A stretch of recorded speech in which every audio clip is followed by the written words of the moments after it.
Itekano umunezero ntangere vyo gusubira kubana namwe banywanyi mudahwema gukurikira ibiganiro n'amakuru tubagezaho iminsi yose kuri imbonesha kure ya Hejuru TV. Turi kwigenekerezo ya 29 ruheshi 2025 turabahaye ikaze aho muri hose mwe mwese mutwumviriza muri mu bice bitandukanye imbere mu gihugu c'u Burundi. Turabahaye ikaze abari mu ntara, abari mu bisagara cane igisagara ca Gitega mwe n'ica Bujumbura aho ni ku migwa mikuru yompi y'igihugu c'u Burundi. Abari no mu bindi bice rero imbere mu Burundi turabahaye ikaze. Abari mu bice bitandukanye inyuma y'u Burundi, mu bihugu vyegereye u Burundi ndetse no mu bice bitandukanye ku mugabane wa Afrika, mu gice c'ubuseruko, c'ubumanuko, c'uburengero hamwe n'uburaruko, n'abari ku migabane ya kure nka Aziya, Australia, Amerika hamwe n'Uburaya. Mwese turazi neza ko mudahwema gukurikira ibiganiro n'amakuru tubagezaho. Muri uyu mwanya rero mutwemerere tugaruke mu biriko biravugwa cane muri politike. Ni nyuma rero yuko habura iminsi mikeyi cane kugira ngo abakenguza amateka habe amatora yabo ndetse indinganizo ndetse na OLR izogenderwa ko mu birabana n'imyamamazo n'amatora y'abakenguza amateka ikaba yarashizwe ku mukono n'umukuru w'igihugu Varisito Ndayishimiye, aho hari iminsi ishika kuri 25 yo kuba bo kwiyamamaza kugira ngo batorwe. Gusa rero reka tugaruke kurongoye inama nkenguza amateka muri ikino gihe ni Pastor Emmanuel Sinzohagira. Benshi bavuga ko ari muyabira ndetse ni nyuma y'uko rero yabajije ibibazo bikomeye cyane kandi avugira bene gihugu. Ico gihe rero yari mu nama nkenguza amateka ariko abaza ibibazo bikomeye abashikiranganje na cane umushikiranganje Martin Niteretse, ubu rero ugaragara ku rutonde rw'aba shinga mateka.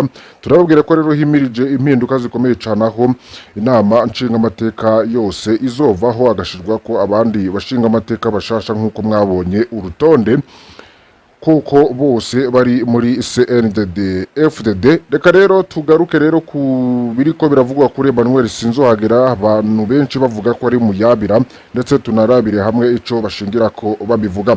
Fyonda kuri subscribe canke sabone niba utari wafyondako. Ibinyamakuru vyitwa ko vyegereye President Varisito Ndayishimiye birarembeje Pastor Emmanuel Sinzohagira, umukuru w'inama nkenguza amateka. Amajambo akoreshwa arateye ubwoba, bamwe bakibutsa ko ari mu murongo wa Nkurunziza, abandi berekana ko nawe nyene atera mu bijanye no kurya ibiturire. Hari ikinyamakuru citwa Ikiriho cibutsa Emmanuel Sinzohagira ko nawe akingira abarya ibiturire. Ikinyamakuru Ikiriho nico cabaye ca mbere mu kugurura uwo mucanwa. Ikiriho kizwi nk'ikinyamakuru c'iperereza, nyene co ni Donatien Ndayishimiye asanzwe ari intwazagabo y'iperereza y'u Burundi. Ikinyamakuru ciwe rero kirakoreshwa cane mu gucafuza abatavuga rumwe n'ubutegetsi, kikaninahaza abakunzwe n'ubutegetsi.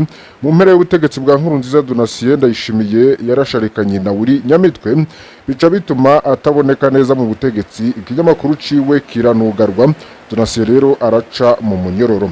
Umuzo wa President Varisito Ndayishimiye wabaye nk'izuka rya Donatien Ndayishimiye n'ikinyamakuru Ikiriho ciwe. Uretse ico kinyamakuru kiboneka cegereye President Ndayishimiye kikagwanya bita ko bari mwiragi rya Nkurunziza. Ni ikinyamakuru caranditse kigwanya rwose General Alain Guillaume Bunyoni, ubu afunzwe. Uko rero cahagurukiye Pastor Emmanuel Sinzohagira ni ikimenyetso c'uko Sinzohagira afatwa ko aribo mwiragi rya Nkurunziza. Ikinyamakuru Ikiriho carabajije impamvu Emmanuel Sinzohagira yakariye kuri aho Martin Niteretse, kimwibutsa ko afise amashiramwe akwiriye kugenzurwa neza ivyo akora vyoba bitandukanye n'amategeko.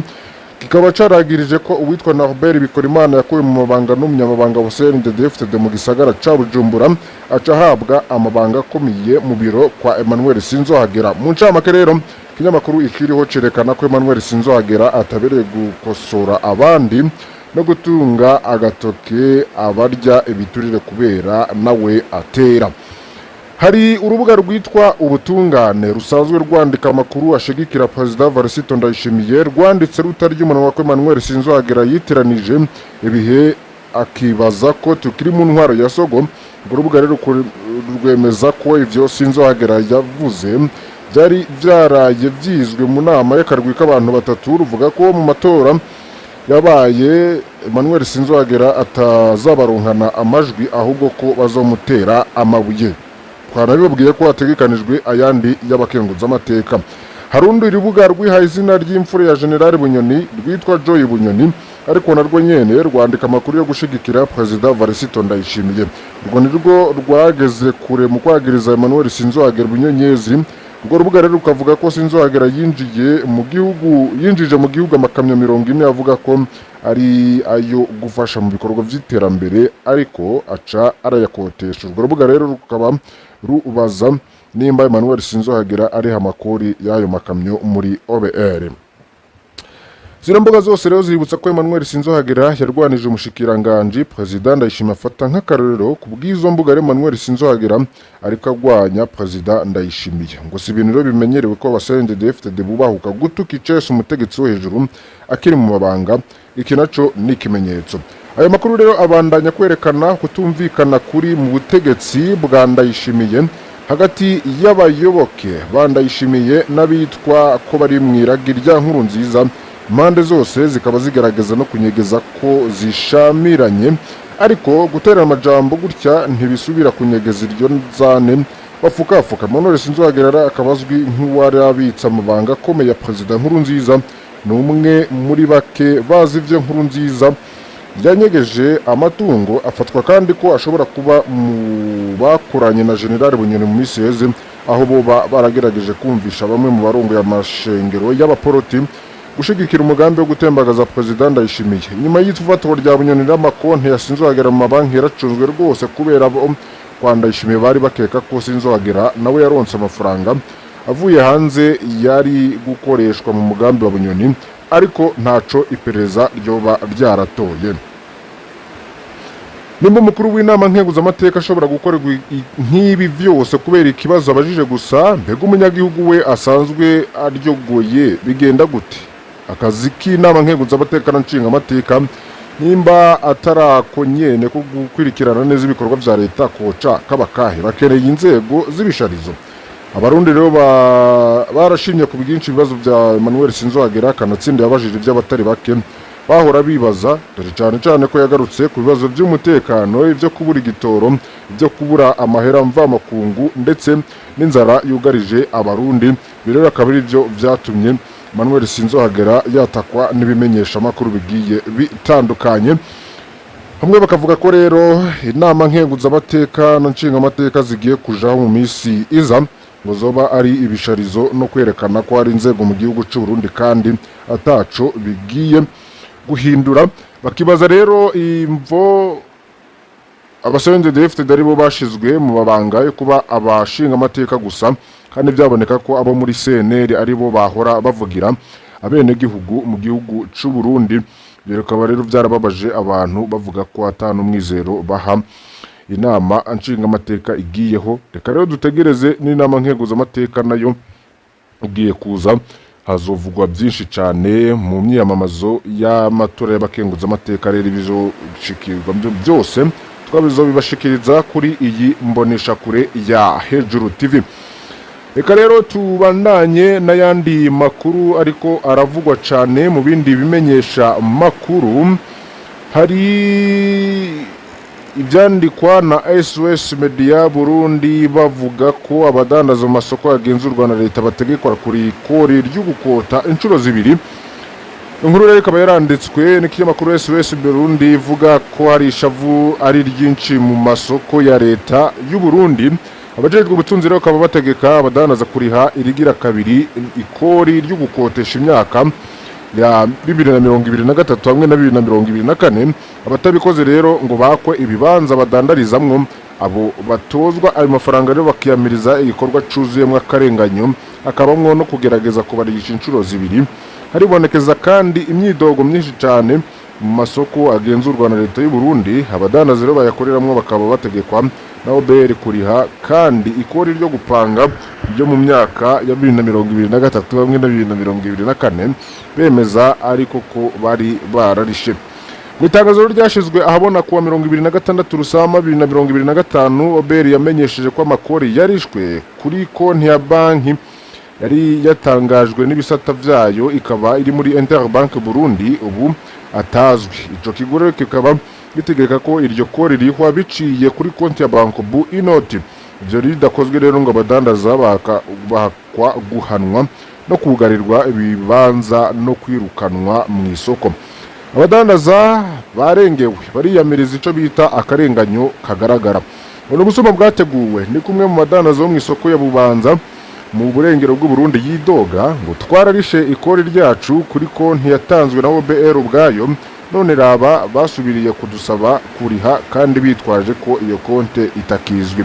Iyo ngorane rero ntiri ibubanza gusa bw'amasoko atandukanye. Iyo ngorane ikora ku masoko agenzurwa na leta mu gihugu. Abajejwe intwaro gushika mu ntara baramenyeshejwe ico kibazo mu nama rero yahuje abadandaza n'abakozi ba OBR n'abajejwe intwaro ibubanza. Bamenyeshejwe ko amafaranga yatanzwe mu bubiko bwa Interbank Burundi azosubizwa, ariko abadandaza rero byarabagoye kubemera. Bo n'ibinyoma bariko baraduhendahenda kugira ngo turihe kabiri, n'ubuhinga bwo kudukuramwo amafaranga ni kuwundi mudandaza avuga. Gushika ubu rero OBR ntiratanga umuco ku kuntu ayo mahera azosubizwa kandi ntirasigura imvu ituma ikonte yo muri Interbank Burundi itagikora. Ico gifunguro kikaba gituma haduga n'ishavu no gwikeko rw'abadandazwa muri iki gihe ubutunzi bwifashe nabi mu gihugu cy'u Burundi. Mu gihe rero havugwa ko bashobora no kugarirwa no kwirukanwa muri ivyo bibanza, abadandaza benshi basaba ko hotanga umuco no gutanga ingwate imbere yo kurihishwa ayandi mafaranga. Mu gihe vyo bandanya amasoko agenzurwa na leta mu Burundi arashobora kuba mwashakajagari hagati y'abajejwe kwegeranya amakori n'abanyamitahe. Kuba abadandaza benshi rero iyo ngorane ijanye n'amakori yerekana ikibazo gikomeye mu ntunganyo y'ibikorwa vya leta mu gihugu c'u Burundi. Yandi makuru rero ico kimenyesha amakuru ca SOS Media Burundi candika ku myaka 5 heze President Varisito Ndayishimiye yihaye intsinzi ku batavuga rumwe nawe mu gikorane c'Igitega.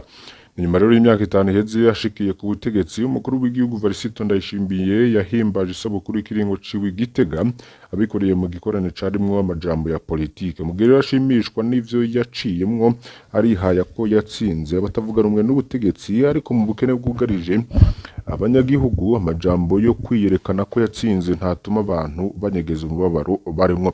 Namenye imyaka rero 5 yatiye mu mabanga yo kurongora igihugu, umukuru w'igihugu Varisito Ndayishimiye yahimbaje isabukuru yiwe kuja ku butegetsi yabishishije mu gikorane c'amashengesho kaba carabaye ku wa 4 wa 20 ruheshi ku kibuga c'ingoma Igitega, umugwa mukuru wa politike w'igihugu c'u Burundi. Ico gikorane kikaba caratunganijwe mu gihe ibintu vyinshi bikenye, kikaba citabwe n'abantu bake cane. Ibikorwa vyinshi rero hagati y'imisa n'ubutumwa bwa politike nivyo vyagaragaye.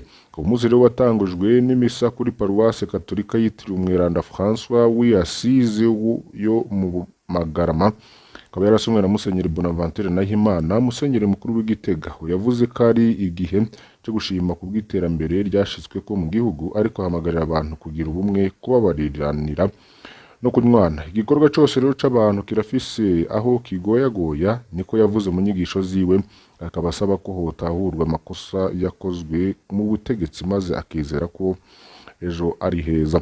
Adoniya Salomo ngo ni intsinzi ku batavuga rumwe n'ubutegetsi. Ayo majambo yoba yaribonekeje ku kibuga ingoma rero umukuru w'igihugu yavuze ijambo rirerire aho yagereranije imyaka 5 harongoye igihugu n'imyaka 7 ya mbere y'ubwami bwa Dawidi muri Bibiliya yari yuzuyemwe ingorane n'inzitizi.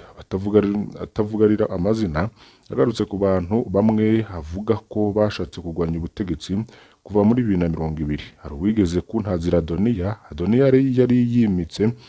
yari yimitse ubwiwe, uwundi Salomo yibaza ko yoshobora kunkura, ariko byose byagarukiye ku vyifuzo bitageraho bihinguka.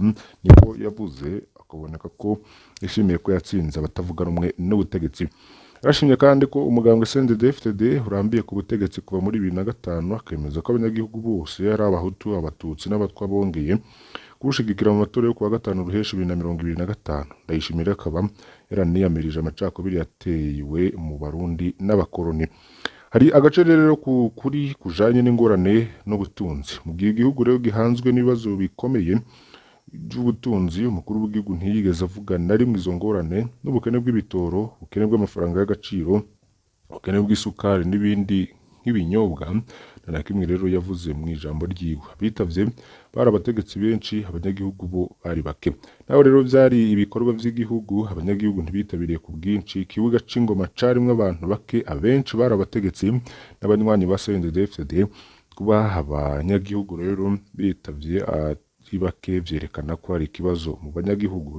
Ibihe bitanu bikuru vyaranze imyaka 5 ya Ndayishimiye, hari ukwimikwa vyihuta muri ruheshi 2020, akaba yarashizwe mu mabanga yo kurongora igihugu inyuma y'urupfu giturumbuka rwa Pierre Nkurunziza imisi mike inyuma y'amatora. Hari urugamba rwo kurwanya igiturire muri 2021, niho yatangujwe urugamba rwo gutanga inyigisho zo gushira ku murongo abari mu nzego, ariko nta musaruro wavuyemwo. Hari ivyo gutunganya ivyo kurwanya ikiza ca Covid, aho Ndayishimiye yemeye ko Covid ihari, asaba ko abantu bitaho ingingo zo kwikingira atandukanye n'uwo yasubiriye. Hari ugukaza inguvu ku batavuga rumwe, hari abatavuga rumwe n'ubutegetsi bwa CNDD-FDD kuva muri 2022 gushika muri 2024. Harabaye ihagarikwa ry'abanywanyi ba CNL, gukura ubwigenge, kwama yagiriza abamugwanya hamwe n'ibindi. Cya gatanu nuko amatora y'abashinga amateka n'abahanuzi b'amakomine yo muri ruheshi 2025 nayo akaba yarabayemwo utunenge twinshi, aho CNDD-FDD bavuga ko yatahukanye intobi zose mu nama nshinga amateka mu matora, benshi bavuga ko atarimo ubwigenge. Naho amakuru w'igihugu yavuga ko yatsinze, abasesanguzi benshi bakaba babona ko imyaka 5 amaze ari ku butegetsi yaranzwe n'ukwemera ivyo atari bushire mu ngiro, intwaro y'agahotoro n'ubukene budahera, bakabona ko ico kiringo caranzwe no kunanirwa. Tukengurukiye rero mwese mwari mudukurikiye muri aya makuru twari twabatunganirije kuri uyu wa Mungu, turi kwigenekerezo rya 29.